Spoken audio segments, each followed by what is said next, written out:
ونشهد أن محمدا عبده ورسوله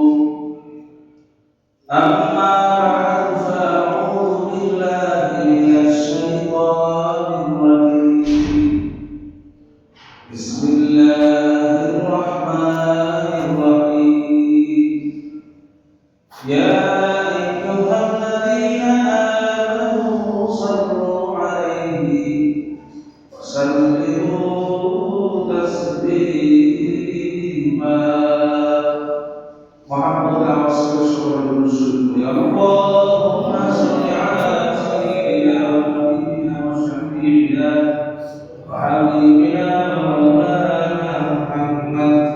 صلى الله عليه وعلى آله وأصحابه وسلم اللهم صل على سيدنا ونبينا وشفيعنا وحبيبنا ومولانا محمد صلى الله عليه وعلى آله وأصحابه وسلم اللهم صل على سيدنا ونبينا وشفيعنا وحبيبنا ومولانا محمد صلى الله عليه وعلى آله وأصحابه وسلم أعوذ بالله من الشيطان الرجيم بسم الله الرحمن الرحيم يا أيها الذين آمنوا كتب عليكم الصيام كما كتب على الذين من قبلكم لعلكم تتقون صدق الله মালিকের রহমত আপনার উপর আসে নাই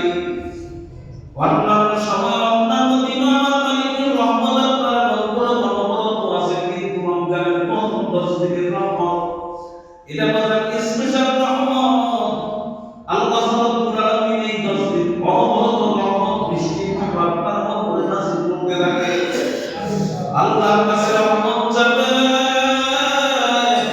আল্লাহ রাব্বুল আলামিন 10 দিন রহমত দিতে দেরি করবেন না দ্বিতীয় 10 দিন হলো মাগফিরাতের দ্বিতীয় 10 দিন মাগফিরাতের অন্যান্য সময় আল্লাহ রাব্বুল আলামিন তার বান্দা-বান্দীদেরকে মাফ করে দেন কিন্তু এই যে দ্বিতীয় 10 দিন মাগফিরাত আল্লাহ নবী বলেন স্পেশাল মাগফিরাত আল্লাহর কাছে মাফ চাইতে দেরি হবে আল্লাহ রাব্বুল আলামিন মাফ করতে দেরি করবে না এই জন্য বান্দাদেরকে বলবো পর্দা আমার মা-বোনদেরকে বলবো ইবাদতের মৌসুমের মাস রমজান মাস আসতেছে বান্দা দ্বিতীয় 10 দিন নাগাদে অন্যান্য সময় আল্লাহ রাব্বুল আলামিন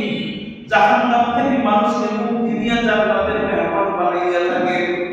কিন্তু রমজানের ভিতরে দ্বিতীয় 10 দিন ওই যে নাগাদে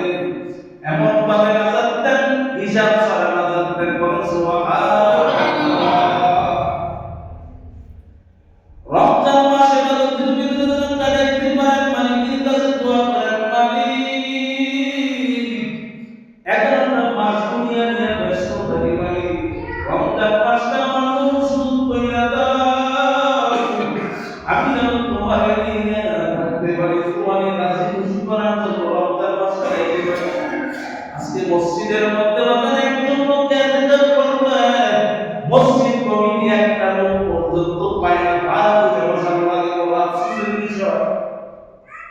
বড় চিন্তার বিষয় সমাজের মধ্যে কয়েকজন মানুষ আছে এরকম আমার মাওলার কাবুল করা আমার মাওলার রাজি খুশির জন্য মসজিদে এতেকাল করবে বাজার প্রায় মসজিদের গল্প শুনি অনেকে বলে হুজুর একজন লোক দেন না ভাড়া কইরাই না তারপরে একজন এতেকালে বসানো লাগে মুসলমানের জন্য বড় পরিতাপের বিষয় বোঝা যায় সব দুনিয়ার ভাগ্য ঠিক আমার মাওলার ভাগ্য দেখা যায় না এই জন্য আমি বয়ানে শুনতে বলছি বাবা দুনিয়া লাগবে তবে দুনিয়াটা হইল আপনারা আমার বলির বাইরে দুনিয়া আমার এই বলির ভিতরে ঢুকানো যাবে না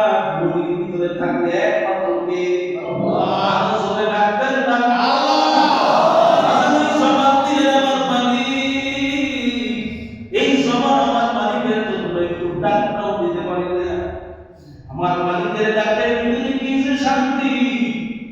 রোজা রাখার মধ্যে কি যে অন্তরের তৃপ্তি,